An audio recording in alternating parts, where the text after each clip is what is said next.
À medida que a janela de transferências vai chegando mais próxima, né, o dia 3 de julho, os nomes começam a pipocar no estádio Beira-Rio e no noticiário do Internacional. E 5 nomes, basicamente, que estão na pauta. Eu andei conversando com algumas pessoas quando estive lá no CT do Parque Gigante, agora nessa quarta e nessa quinta-feira. E eu tenho algumas coisinhas importantes para te contar. E principalmente uma treta que pode rolar entre Vitão, FIFA, Inter e até mesmo o Shakhtar. Vamos entender tudo isso? Então fica comigo depois da vinheta.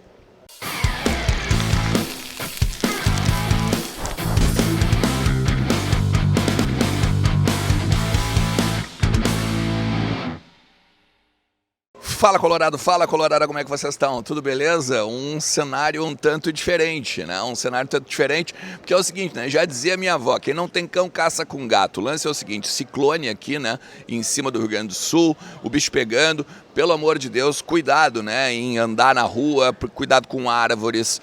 Tentem ajudar quem pode, quem vocês podem ou quem vocês sabem que precisa, né? Também já fiz algumas doações aí, tem uma galera já fazendo doação às vezes nas redes sociais, né, para questão de comunidades, questões de lugares mais carentes aqui em Porto Alegre. Eu acho que vale a pena também tu ficar ligado nisso, né, porque às vezes a gente tem a oportunidade de ajudar e essa é uma delas, beleza? Fica comigo até o final do vídeo, cara. Vim aqui, moro ao lado de um shopping, vim aqui pra gente gravar um conteúdo aqui e conversar algumas coisas com vocês, tá? Pelo seguinte, acho que é importante a gente elucidar alguns nomes que estão começando a pipocar no noticiário colorado e principalmente levando talvez a torcida até para um lado que meio não condiz tanto com a realidade, tá? Fica comigo até o final do vídeo, deixa teu like, te inscreve no canal, ativa a notificação, vem junto, né? Vem junto porque sempre é muito bom, a gente tá chegando a 28 mil inscritos e ó, muito bacana, né? A gente pegar e obviamente continuar fazendo essa grande comunidade colorada aqui, beleza? Vamos lá. Ó, tem aqui, ó, os nomes, tá? Que eu anotei. Eu quero falar sobre 5 nomes específicos, tá? Vamos começar com o Cuéllar. Porque assim, dentro do Beira-Rio, todo mundo diz assim, Ernest, não descarta o Cuéllar. Ou, por exemplo, assim, quando a gente fala sobre as coisas do Vozes do Gigante, né? Não descartem o Cuéllar. Por quê? O Cuéllar quer sair do Al Hilal. O Cuéllar não quer ficar no Al Hilal. Colombiano, foi destaque, né, no Mundial de Clubes, agora, esse e aquilo. Enfim, não precisa nem dar as características dele, né? O que acontece? Lá em São Paulo, tá todo mundo dizendo que ele teria dito para o Corinthians segue investindo, né? Aqui em Porto Alegre, todo mundo diz que o Internacional segue investindo e que tá tentando fazer de todo jeito para liberar o jogador lá do mundo árabe, tá? E aí me parece que ele tá jogando para os dois lados. O Inter não gostou disso, já falamos sobre isso num outro conteúdo, né? O Inter não gostou dessa postura e de repente está até pensando em dar um gelo no jogador, mas quer muito o jogador, porque o Inter tem como prioridade um camisa 5. Então a gente tem que pegar e ficar de olho nesse cara aí, tá? Se o Al Hilal daqui a pouco baixar a pedida, bom, daí de repente ele pode vir a jogar no Beira-Rio. Até porque todo mundo tem a esperança de que o Gabriel jogue muito, claro, mas a perspectiva não é das melhores, né? Porque a gente não sabe que Gabriel ele vai voltar agora depois da lesão, tá? Assim como o Jorge Carrascal, colombiano, de 25 anos, que está no CSKA. O Inter essa semana está recebendo a questão do Moisés, né? E aí o Moisés, de repente, pode ser até um motivo de barganha para vir o jogador por empréstimo até o final do ano com um passe fixado. A grande questão é, ouvi lá no CT, o Lucas Colar também ouviu a mesma coisa. Os russos não querem liberar, por empréstimo, claro, né? Querem vender, óbvio. E no valor de no valor de mercado seria na casa dos 6 milhões, 7 milhões de euros. O Inter não vai pagar isso de forma nenhuma, tá? Tem o João Pedro, do Al-Wahda, que é o terceiro nome que eu quero falar com vocês. E aí é o seguinte, a gente tem que entender que o Inter não vê o camisa 9 ou a centroavância como prioridade. Se tiver um negócio de ocasião, ok, o Inter vai entrar na parada. Como esse, por exemplo, né? O João Pedro tá com 30 anos, é um atacante camisa 9, tá? Fez 15 gols em 25 jogos. Só que ele vai acabar o contrato dele lá no Al-Wahda. E aí, a partir disso, bom, daí o Internacional, como um negócio de ocasião, poderia entrar na jogada. Mas comprar um camisa 9, nesse momento, não é a prioridade do Inter. O Inter quer um meia, principalmente, e um camisa 5 que saiba sair jogando, como o Cuejar. Tá? E a partir daqui que a gente vai falar sobre um pouquinho dos meias. Tá? O Wagner Martins deu uma informação sobre o Rodrigo Zalazar, que é um uruguaio que está despontando aí no futebol mundial, né? Joga demais, acabou com a Nicarágua agora na data FIFA, na estreia do Bielsa, tá? Como técnico da Celeste, e ele tem muito mercado.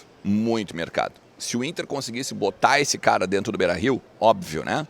Que seria uma baita jogada. Só que nesse momento não tem possibilidade, nenhuma possibilidade, porque assim, ele está no Schalke 04 agora, né, e tal, até o representante do jogador, que é o próprio pai do jogador, falou com a revista Colorada, dizendo que pode sair sim do Schalke, né, porque o Schalke agora está vivendo um momento ruim na Alemanha e tal, caiu de divisão, e aí ele não gostaria de ficar lá no Schalke, ele gostaria de um outro centro, né, de algo com mais visibilidade e tal. De repente, até mesmo pela questão do ciclo olímpico, do ciclo de Copa do Mundo, poderia até jogar no Brasil, que poderia jogar no Internacional, mas daí o Inter teria que fazer um esforço muito grande para ter esse jogador.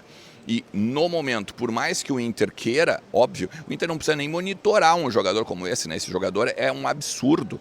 Ele não só é um destaque da seleção uruguaia, tá? Mas ele é visto como um dos novos nomes, tá? Do ciclo de Copa do Mundo, junto com a Arrascaeta, junto com o De La Cruz, enfim, não tem nem o que pensar que o Inter está sondando o jogador ou que o Inter está monitorando o jogador, porque não tem o que fazer, não tem por que fazer isso, o cara joga demais, tá?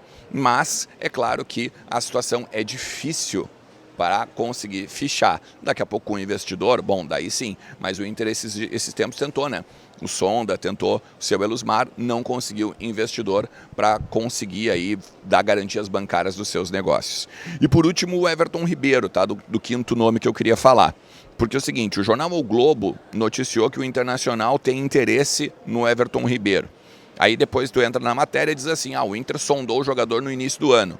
Por que o Inter sondou o jogador no início do ano? Porque ele tem um contrato com o Flamengo até o final, tá?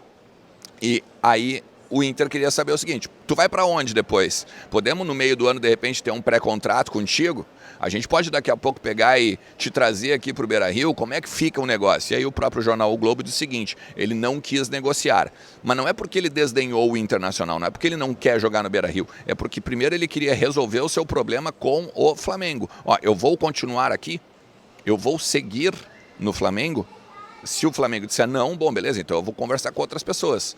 Só que assim, o Inter também quer um meio um pouco mais jovem, né? Porque o Inter já tem o Alan Patrick, por exemplo, ainda que o Everton Ribeiro seja um cara que ainda está em boa fase da carreira, tá? Já é um jogador acima de 30 anos e ganha 900 mil por mês lá no Flamengo. Mesmo que fique livre, é óbvio que ele vai pegar e vai querer luvas, vai querer outras bonificações e o salário dele vai passar de 1 milhão. Então, é outro jogador que daqui a pouco, não só pela questão de estar no noticiário, mas que daqui a pouco pode pegar e iludir o torcedor. Então eu acho bem interessante a gente pegar, não digo descartar, mas não ficar na expectativa de que o Everton Ribeiro vai jogar no Beira-Rio, beleza? Por último, para não ficar muito grande o conteúdo aqui, o Vitão. Tá? O Vitão foi contratado agora, ou na verdade teve o empréstimo, né? Não, é que assim, não é empréstimo o nome, tá? O Inter continuou com o Vitão em seu grupo de jogadores por conta da normativa da FIFA, tá? Mais um ano agora, até o meio do ano que vem. Esse caso pode parar na FIFA depois, esse caso pode ser até ir para tribunal. Por quê? Porque no meio do ano que vem, o contrato dele encerra no Shakhtar. E o contrato dele encerrando no Shakhtar, ele estaria livre no mercado. Esse papo de que o contrato congela durante a normativa da FIFA, isso aí juristas já disseram que isso não existe, porque o Inter, por exemplo, o Vitão não fez contrato com a FIFA, o Vitão fez contrato com o Shakhtar. Não faz, ninguém pode pegar e interferir num contrato vigente ou num contrato que já existiu. Eles não fizeram nenhuma ampliação, nenhum adendo de contrato. Então é certo que o Vitão, no meio do ano que vem, seria agente livre. E se quisesse, o Internacional então poderia fichar o jogador de graça. Óbvio que o Shakhtar não vai aceitar. O Shakhtar já fez isso com o Claudinho, já fez isso com outros momentos, em outros momentos, agora principalmente na questão da guerra lá, e fez com que a FIFA foi para a justiça, né, no Tribunal Arbitral do Esporte, e não ganhou nenhuma parada, nenhuma das instâncias. Então isso também, teoricamente, conta para o Inter, tá? Mas então é outro negócio que a gente tem que ficar de olho aí, porque o futuro daqui a pouco pode ser um pouco complicado nessa situação aí do Vitão com o Internacional, Shakhtar e FIFA. Até porque o Shakhtar e o Vitão se dão muito bem, o Shakhtar e o Internacional, melhor dizendo, se dão muito bem aí em termos de mercado, beleza? Mais uma vez eu vou te pedir, cara, se tu chegou até aqui, deixa teu like, te inscreve no canal, ativa a notificação e vamos junto. Deixa lá, entra lá em kto.com, utiliza também o cupom ERNEST e vem fazer parte dessa comunidade aí ganhando 20% de free bet no teu primeiro depósito. Valeu? Um forte abraço. Tchau.